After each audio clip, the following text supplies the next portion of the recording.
नमस्कार साथियों, जैसा कि आप सभी लोग जानते ही हैं कि पूरे भारत देश में जनगणना का दौर एक बार फिर से शुरू होने जा रहा है। लेकिन सरकार ने इस बार इस जनगणना को टोटल 3 पार्ट्स में डिवाइड करा हुआ है, जिसमें पहला सबसे महत्वपूर्ण पार्ट है हाउस लिस्टिंग यानी मकान सर्वे। आप जिस मकान में रहते हो, अधिकारी सरकार के जो अधिकारी हैं वो आपके घर पर आएंगे। आपसे जो भी जानकारी है मकान से रिलेटेड, आप उसमें रहने वाले लोगों से रिलेटेड सब कुछ सरकार नोट करके लेकर के जाएगी। तो आज हम जानेंगे कि किन सवालों का जवाब आपको देना ज़रूरी है। अदरवाइज़ आप अगर गलती करते हो या आपके द्वारा दी गई जानकारी भविष्य में गलत पाई जाती है तो आपको किस किस तरह के नुकसान हो सकते हैं।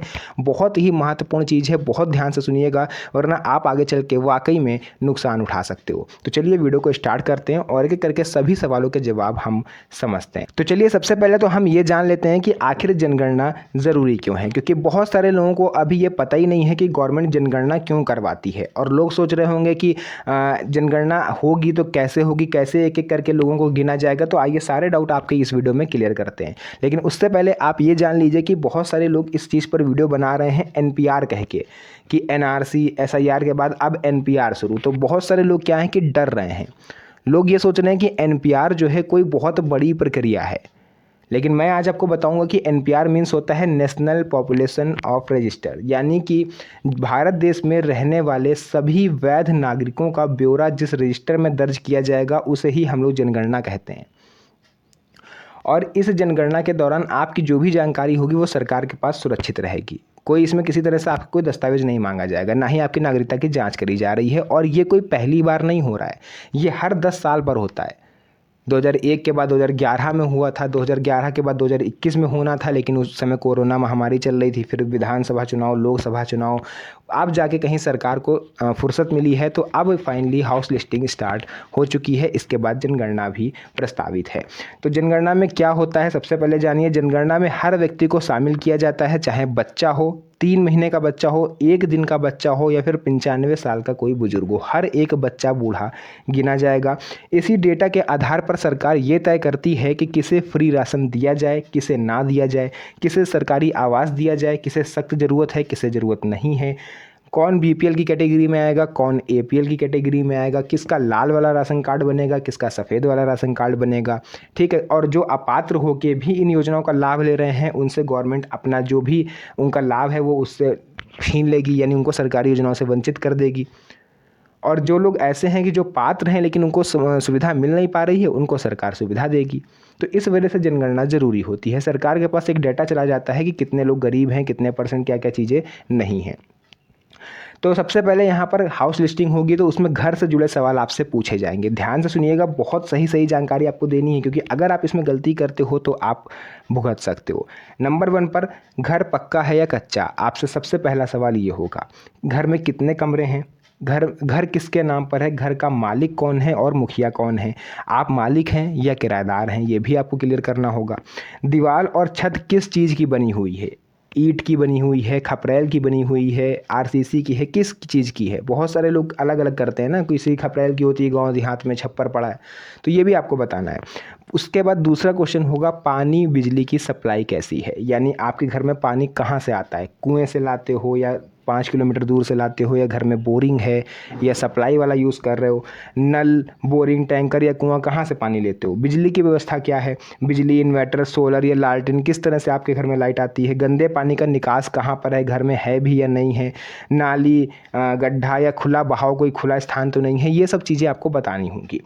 तीसरा आएगा शौचालय और नहाने की व्यवस्था, यानी क्या आपके घर में शौचालय है या आपको खुले में जाना पड़ता है। नहाने की सुविधा घर में कैसी है, घर में बाथरूम है या आपको बाहर जाना पड़ता है नहाने, या छत पे, कैसे, मतलब सुविधा क्या है, ये चीज़ आपको बतानी है। रसोई और खाना बनाने का तरीका ये आपको बताना है। खाना किससे बनता है, एलपीजी से बनता है, पीएनजी से बनता है, लकड़ी का चूल्हा आप जलाते हो, है ना। परिवार का मुख्य भोजन क्या है, चावल, गेहूँ या दोनों, किस पर ज़्यादा डिपेंड हैं आप। इसके अलावा परिवार की जानकारी आपसे पूछी जाएगी, परिवार के सभी सदस्यों के नाम, ठीक है, कौन शादीशुदा है, कौन शादीशुदा नहीं है, कौन जॉब करता है, कौन पढ़ाई कर रहा है, परिवार का मुखिया कौन है, जाति आपकी क्या है, क्योंकि इस बार जाति आधारित जनगणना है। तो ये सब सवाल आपसे पूछे जाएंगे।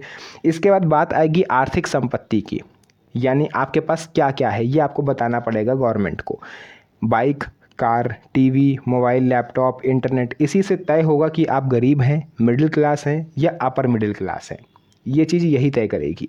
डिजिटल जनगणना 2026, इस बार जनगणना पूरी तरह से डिजिटल होगी। पुराने की तरह लोग आपके घर पर रजिस्टर और पेन कॉपी लेकर नहीं आएंगे।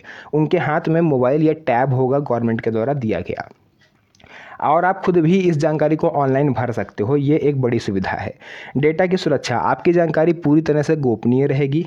इसका उपयोग पुलिस या इनकम टैक्स में नहीं होगा। बहुत सारे लोग परेशान हैं कि सरकार को ये पता चल जाएगा कि मेरे घर में 2 गाड़ी हैं, 3 मकान हैं, इतना पैसा है, तो सरकार पुलिस को भेज के हमारे घर पर रेड ना पड़वा दे, इनकम टैक्स वालों को ना दे दिया रहा जैसे किसी घर में 10 मकान हैं। तो बहुत सारे लोग इस वजह से डरे हुए हैं कि सरकार उनके संपत्ति की जानकारी लेकर के उनके घर पर इनकम टैक्स की टीम तो नहीं भेज देगी।